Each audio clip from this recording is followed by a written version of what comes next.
Саламатсыздар, урматтуу депутаттар, урматтуу Ашырбек Мойдунович.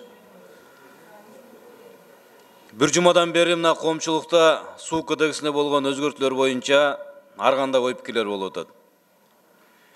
Эгерде биз артка кайрыла турган болсок, бул мыйзам 2015-жылы өкмөт тарабынан сунушталган. Өкмөт биринчи редакциясында ал жерге жалпы мөңгүлөрдүн баарын жазган. Мындайча айтканда, стратегиялык объектилерге жумушуна таасир берүүчү кандай мөңгү болбосун ошонго өкмөт тарабынан уруксат берилет деген мааниде.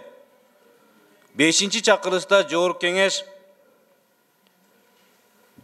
бир топ талаш тартыштар болуп отуруп, ошол жерде Давыдов жана Лысый деп токтолгон. Буну эмне үчүн айтып атам? Мына бүгүн келип Жогорку Кеңеш, анын ичинде агрардык саясат комитети күнөөлүү болгондой болуп атат. 3-чү окууга келгенде бир редакциялык гана мүнөздө карай алабыз, жана келечегин Жогорку Кеңештин отурумуна чыгып добуш менен гана чечилет. Ал жерде Зилалиев мырза айтып атат, бүгүнкү күнү Лысый менен Давыдов таптакыр жок, мындайча айтканда 3-2, андан да мүмкүн көбү жок деп.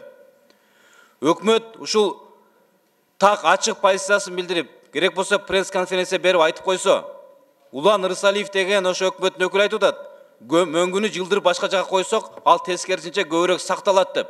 Каякта жомокт айтып атат ал. Андан көрө болгондой айтып, бул коопсуздук, бул экономика, бул бүгүнкү реалдык кырдал деп айтса, мен айтам, коомчулукта түшүнмөк. Экинчи мен сунушталат элем. Ушул экологдор менен бирге аграр саясат комитети, мына ТЭК комитетинин өкүлдөрү менен көчмө жыйын уюштуруп, комиссия атайын барып, көрүп, жеринде көрүп келсек, мүмкүн көп суроолорго биз жооп алабыз. Антпесек, бир топ коомчулукта дагы ар кандай ой пикирлер болуп атат. Мен ошону сунуш кылып кетет элем, урматтуу Дастан Артысбекович, урматтуу Ашырбек Мойдунович. Экинчи маселе дагы деле экологияга тийиштүү. Мына Базар Коргон районунда Кыздыңкүр лескоз бар. Мына ошол лескоздо жашаган элдин атынан мага сүрөттөрдүн видеосун жөнөтүп атат. Карагайлар кыйылып, кимдер тарабынан кыйылып атат?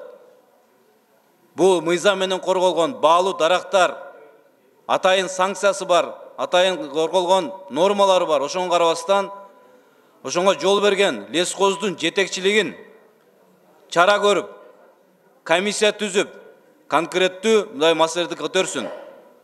Ал киши барганда эле токой өзүнөн өзү өсүп, өркүндөп кетет деп жөнөттү эле, бүгүн тескерисинче токой кыйылып атат. Анга ким чара көрөт? Өкмөт ошону тапшырма берсеңиздер. Сиздерден сураныч